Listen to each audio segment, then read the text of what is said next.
எனக்காகத்தான் அடையாளம் காட்டினார். நான் தான் கூட அது புரிந்து விடவில்லை, அதை புரிந்து கொள்ளவில்லை. எனக்கு அவ்வளவு திமிர், அவ்வளவு அகம்பாவம். என் விசுவாசத்தின் மீது அப்படி ஒரு அளவு கடந்த நம்பிக்கை,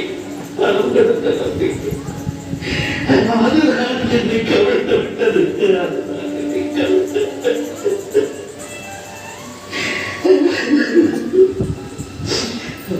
மனிதன் இயற்கை எவ்வளவு பலகீனமானவர்,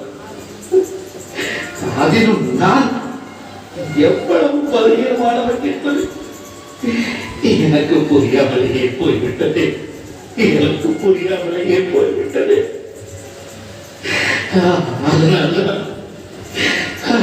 அதனால்தான் இங்கே வந்து உன்னிடம் புலம்பிக் கொண்டிருக்கிறது.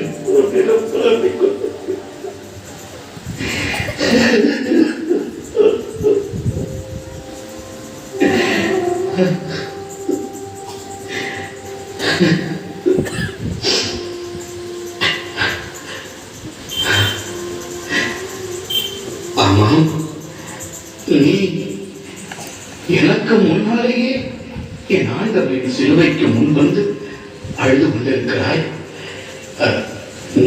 நீ யார் என்று எனக்கு சொல்லவே இல்லையே. நீ யார்? நான் யார் என்று உங்களுக்கு தெரிவதற்கு நியாயமில்லை ஐயா.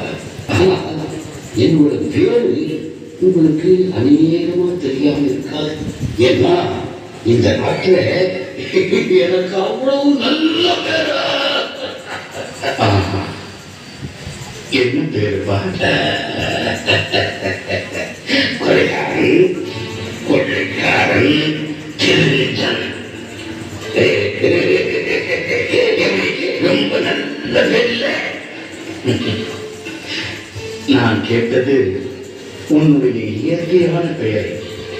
உன்னுடைய தாய் தந்தையர் உனக்கு பெயர் வைத்திருப்பார்கள் அல்லவா? அதைத்தான் கேட்கிறேன். ஓ, அப்படி ஒன்று இருக்குல்ல. அந்த பேரு பரபாஸ்.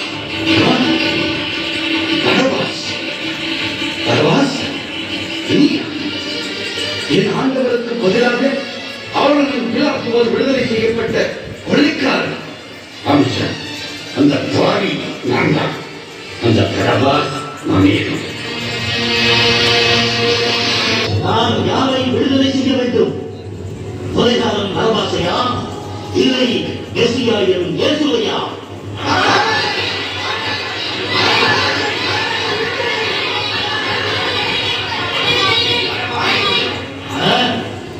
அப்படியானால் இயேசுவை நான் என்ன செய்ய வேண்டும்?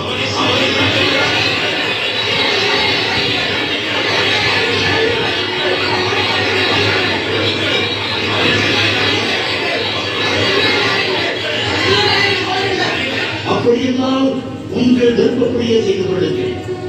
அவன் மரணத்திற்கு நீங்கள் தான் பொறுப்பு. எனக்கும் அதற்கும் சம்பந்தமில்லை.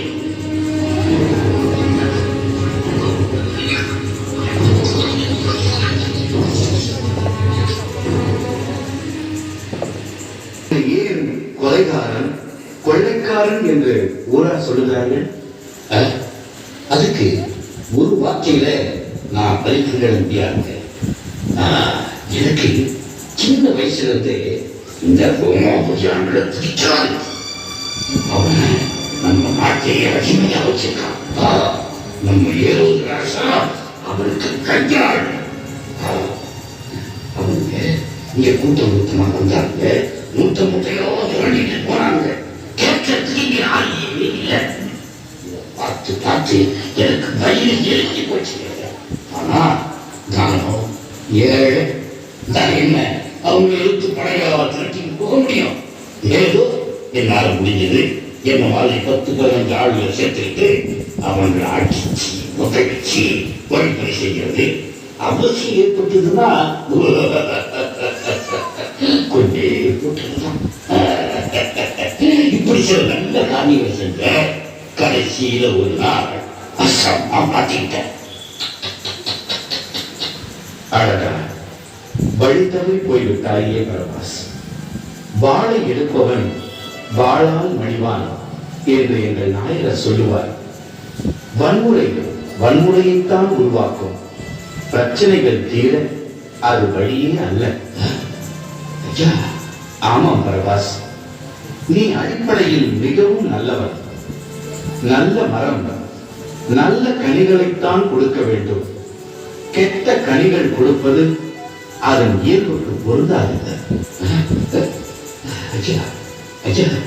நான் ஒரு நல்லவன்னு நீங்க எதை வச்சியா சொல்றீங்க?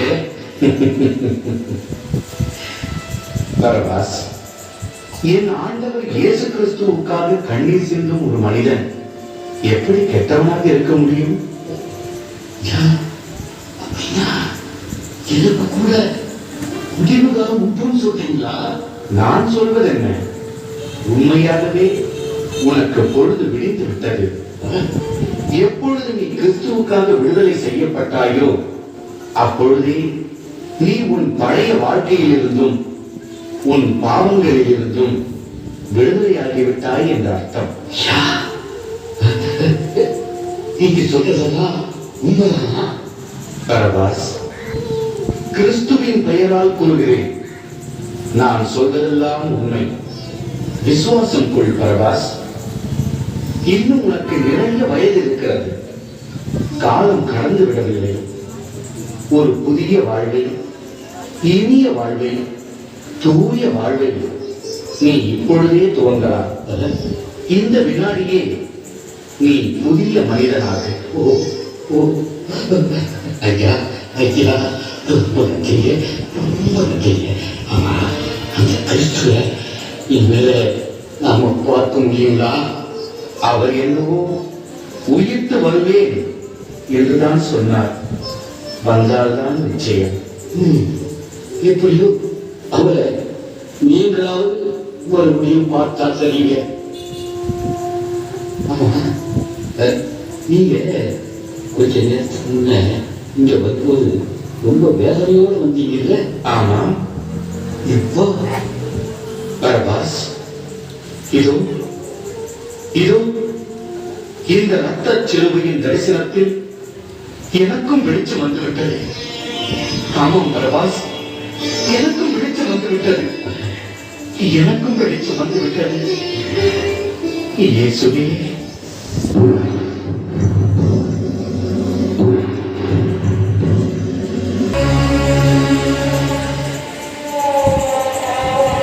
அப்பா அப்பா அப்பா, என்னப்பா இது? நான் ஏற்று வைத்திருந்த விளக்கு கூட அணைத்து விட்டது. இந்த இருட்டில் என்ன செய்கிறீர்கள்? நீங்கள் இப்படி கண்ணீர் விடுவது நான் இப்பொழுதுதான் பார்க்கிறேன்.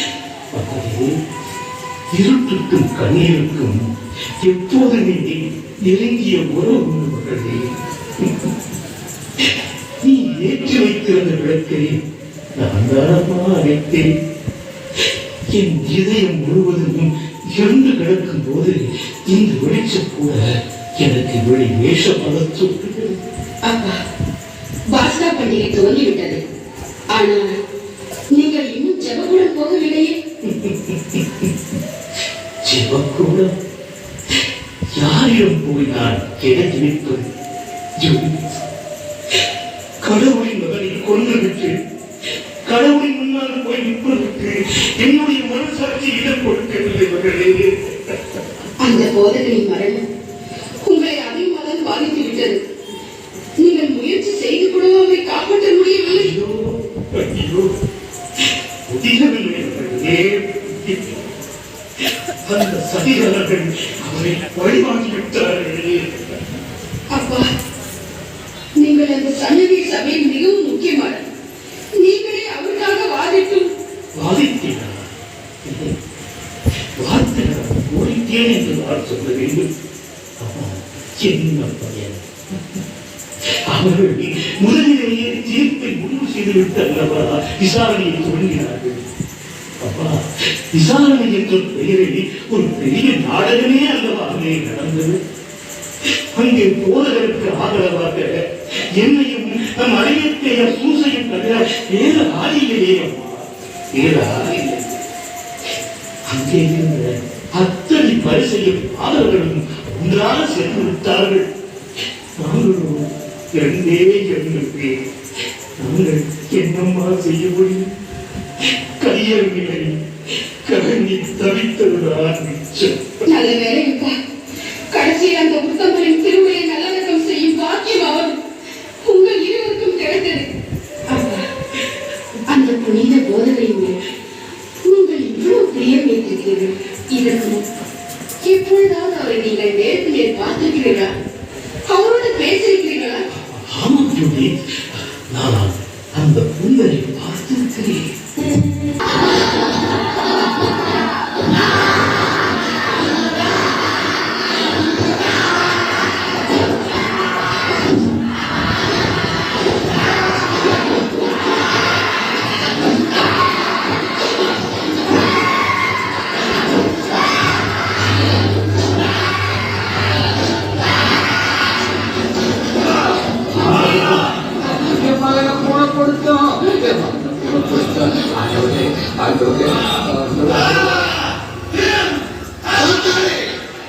இவரை விட்டு ஓடிப்போ.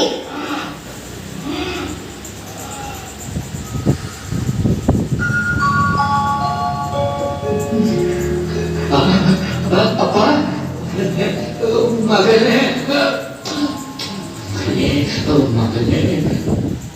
ஆண்டவரே உமக்கு நன்றி. ஆண்டவரே உமக்கு நன்றி. ராவி, நீர் கடவுளிடமிருந்து வந்த போதகர் என்பதை அறிவோம். தன்னோடு கடவுள் இருந்தாரென்றி எவரும் நீர் செய்கிற அன்புரையை செய்ய முடியாது. எவரும் மீண்டும் பிறந்தாலும் கடவுளுடைய அரசை காண முடியாது என்று உண்மையிலும் உண்மையாக உமக்கு சொல்லுகின்றேன். ஒருவன் வயதான பின் எப்படி பிறக்க முடியும்? மீண்டும் தாயின் வயிற்றில் நுழைந்து பிறக்கக்கூடுமா? உண்மையிலும் உண்மையாக உமக்கு சொல்லுகின்றேன். ஒருவன் நீரினாலும் ஆவியாலும் பிறந்தாலும் கடவுளுடைய அரசில் நுழைய முடியாது. ஊருடலால் பிறப்பது ஊருடலே, ஆவியால் பிறப்பதோ ஆவி. காற்று தான் விரும்பிய பக்கம் வீசுகின்றது, அதன் ஓசை கேட்கிறது. ஆனால் எங்கிருந்து வருகின்றது என்பதோ எங்கு செல்கிறது என்பதோ தெரியவில்லை. ஆவி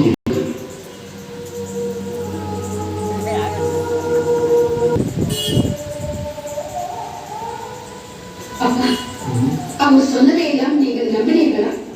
அவற்றை ஏற்றுக்கொண்டீர்களா? அவர் ஒரு அபூர்வமான மனிதர். அவர் சொல்வதை நம்பாமல் எப்படி இருக்க முடியும்? நிச்சயமாக நம்பினேன், ஏற்றுக்கொண்டேன். என்னப்பா சொல்லுங்க அப்பா. அவனை பின்பற்றத்தான் என்னால் இயலவில்லை மகளே. ஏனப்பா?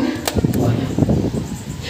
இந்த பரிசேய கூட்டத்தினிடம் எனக்கு இருந்த பயம்.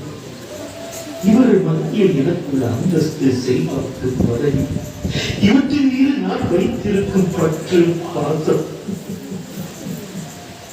இவையெல்லாம் சேர்ந்து என்னை செயலற்றவனாக்கி விட்டார்கள். செயலற்றவனாக்கி விட்டார்கள். அப்பா, அருமில்லைய மாமா. வணக்கம் மாமா, வாருங்கள். வாழ்த்துகிற மனநிலை நான் இப்போது இல்லை என்றாலும் உன்னை வாழ்த்துகிறேன் மருமகளே. என் நிலை மட்டும் இங்கே என்ன வாழ்வு? நானும் நிலைகுலைந்துதான் போயிருக்கிறேன். எனக்கு எங்கு பார்த்தாலும் ஒரே சிவப்பு நிறமாக தெரிகிறது. இந்த நாடு முழுவதும் அந்த புனிதரின் ரத்தம் பூசப்பட்டது போல் தோன்றுகிறது. இந்த நேரத்தில் வீட்டில் எனக்கு வைத்தியமே பிடித்து விடும்போது போயிருந்தது. அதனால்தான் உங்களை தேடி ஓடோடி வந்தேன். நாட்டிலும் வீட்டிலும் மட்டுமல்ல, நம் ஒவ்வொருவருடைய கரங்களிலும் ரத்தக்கரை படிந்துவிட்டது.